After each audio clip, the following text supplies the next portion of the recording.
I'm Andrew Schwartz, and you're listening to The Truth of the Matter, a podcast by CSIS where we break down the top policy issues of the day and talk with the people that can help us best understand what's really going on. To get to the truth of the matter about a newly launched Department of Study, we have with us our new president of the Economic Security and Technology Department at CSIS, Navin Girishankar. Navin, welcome to the podcast. Great to have you. Thank you, Andrew. I'm a big fan of your podcast, so I'm glad to be on. Awesome. Well, so let's talk about it. CSIS recently launched a new department on economic security and technology. Can you explain to our listeners why we did this?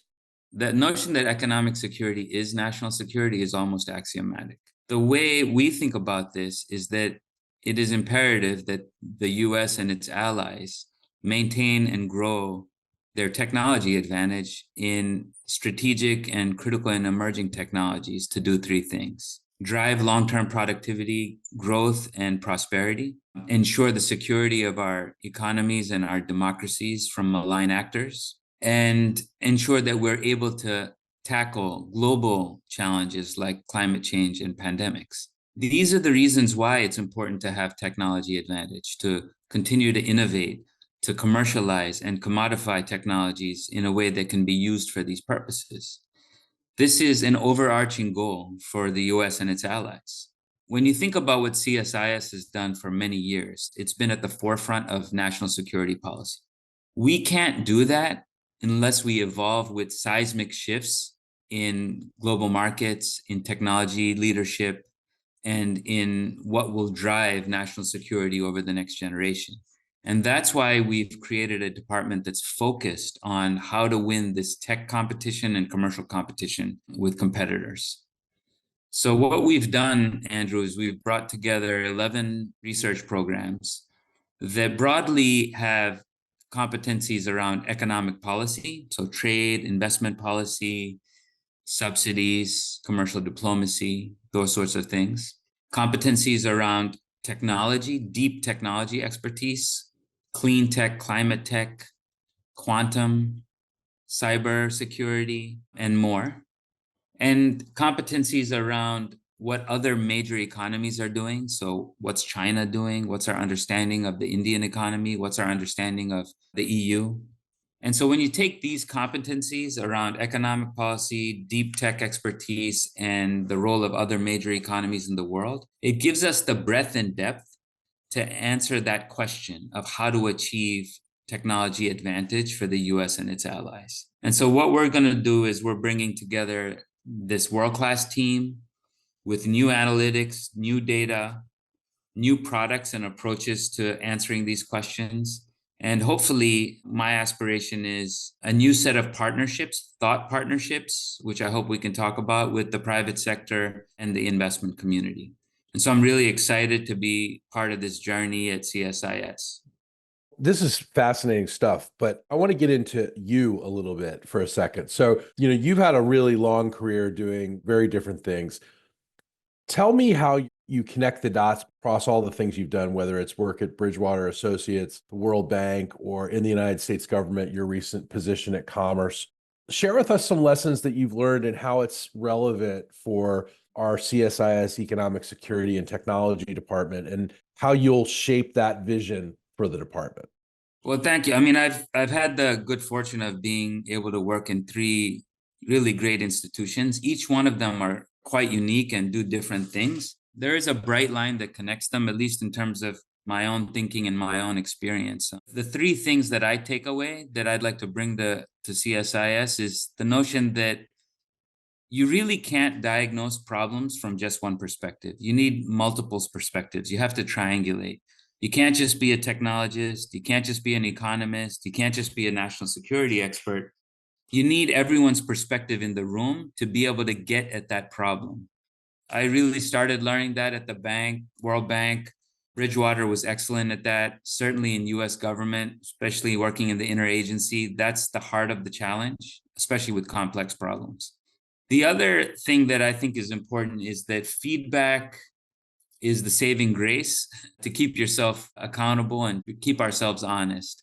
And so for me, what I'm very interested in is making sure that my team members help me understand my blind spots. This is something, of course, that I really valued in the last few jobs that I had. And I believe that given the depth of expertise we have in our department and the number of different areas that people are focused on, we can bring all of that to bear on the biggest challenges that our country faces when it comes to national security, economic security issues. The third thing I would say is when you're dealing with really big problems, it's essential that we get clear on goals. I really valued that from my Bridgewater experience, which is what's the goal for the smallest thing we're doing? What's the purpose of this? And I think that that's really valuable. It seems kind of almost simplistic to say, but oftentimes I realize we're not always in sync with the goals that we're trying to achieve. And if we can do that, we can move a lot faster. I hope to bring that to the team. So, Naveen, I want to keep talking about what we're going to be doing, but I also want to talk about, this is an election year. This administration has several months left in it, and they've made significant investments in different technologies. We recently had the Made in America director, Livia Shmavanian from OMB, on our podcast with Heather Boucher from the National Economic Council. What's your view of how the administration's efforts are working? By any account, one will have to admit and acknowledge that what we're experiencing in terms of US government investment in infrastructure, in industrial strategy investments like chips and clean tech is really a once in a 70-year event, probably even longer than that. And so there's a lot of effort to use the machinery of federal government to make investments, strategic public investments. Many of these are designed to leverage private investment. We are in the early innings. And I think it's really important to pay close attention to how the private sector responds, how the investment community responds. Are we able to leverage long-term investments across very different technology areas and sectors and across different geographies in the country? That's the essence of what the program's about. So we should be looking at how do economic clusters evolve and develop in response to anchor investments that are supported by these programs? Are firms locating in these areas? How is the workforce evolving in those areas? What kind of joint research projects do we see developing? What kind of collaboration do you see in things like technology hubs between different companies, universities, and the private sector and the public sector? These are important questions, and we're in a boisterous democracy, and there will be many, many perspectives that we have to weigh. What I hope is that we are able to zero in on what's working in real time. And that's not a simplistic answer to those questions. You need a rich perspective on that. But we should also be able to make course corrections. We're making bets. And so when you make bets, you have to see whether it's working or not, and then you have to make adjustments. And I mean, can you give us some examples of things we can expect that your department's going to work on in the coming year? We've already have a number of things in flight that I think are really quite interesting. There's a commission on federal cloud policy. There's work we're doing on how to motivate a quantum industry in the US.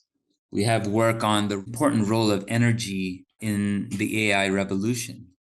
There's great work that our teams are doing on the climate transition in countries like India.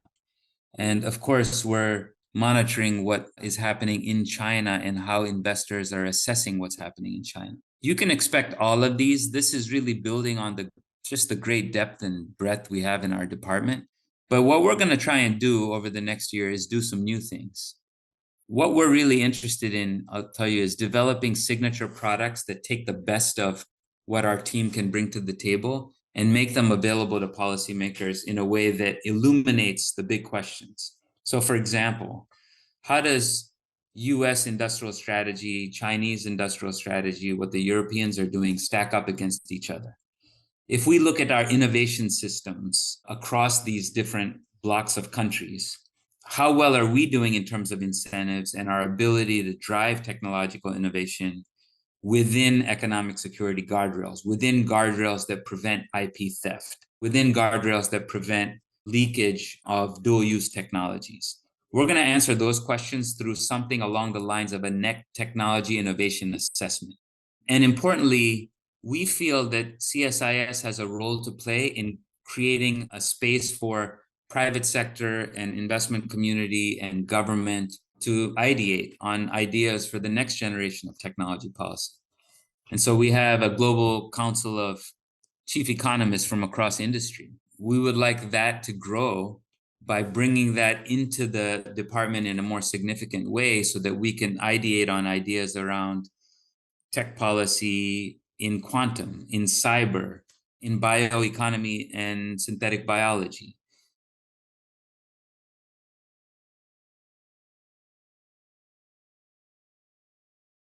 Let's pick up on the issue of public-private collaboration. How is that relevant to the agenda of your department? And can you give us some examples of how you're thinking about this? Well, Andrew, there's literally no way we can talk about US technology leadership without the private sector, and I would add the investment community as part of that conversation.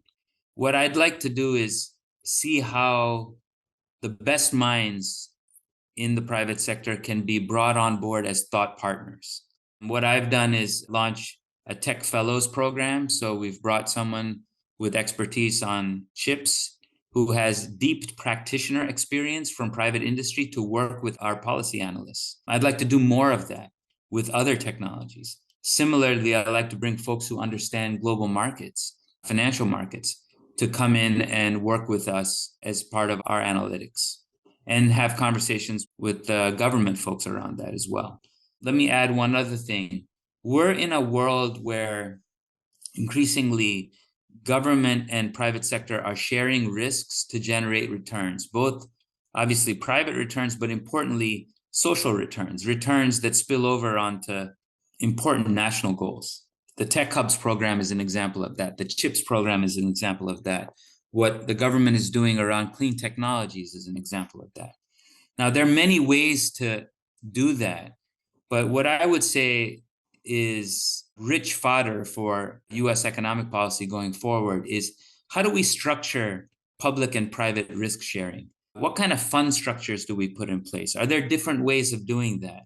Are there better ways for the public sector to engage the private sector? Can we challenge the private sector to price in national security risks in a more systematic way? These are really important questions, and hence thought partnership is more important now than ever. We're talking a lot about risks. Let me ask you a question. Risk is a big topic in the technology world and in the business world. How do you see risk when it comes to economic security decisions being made by our government? How do you feel about trying to help our government see these issues in a more bipartisan way? There's plenty of consensus among Republicans, Democrats, and independents on some of the big risks that we face to our economy, whether it's to our critical infrastructure from malign actors who want to use cyber attacks against us, or IP theft when it comes to our most critical and important technologies. The issue here is not identifying the risk, but beginning to quantify them, beginning to think through scenarios, moving this out of the realm of opinion and ideology to think through, like, if this happens, then what do we do? If that happens, then what do we do? And CSIS has been hard at that for a long time. When it comes to military and defense scenarios, we should be doing that in the economic realm more and more. Navin, you mentioned that you think there's an appetite for industries to work closely with government in partnership to come to some of these good ends that you're talking about for the United States, for the greater good. Do you feel like there's some momentum? In the past, some of these industries that we're talking about have really wanted to keep as far away from Washington as possible.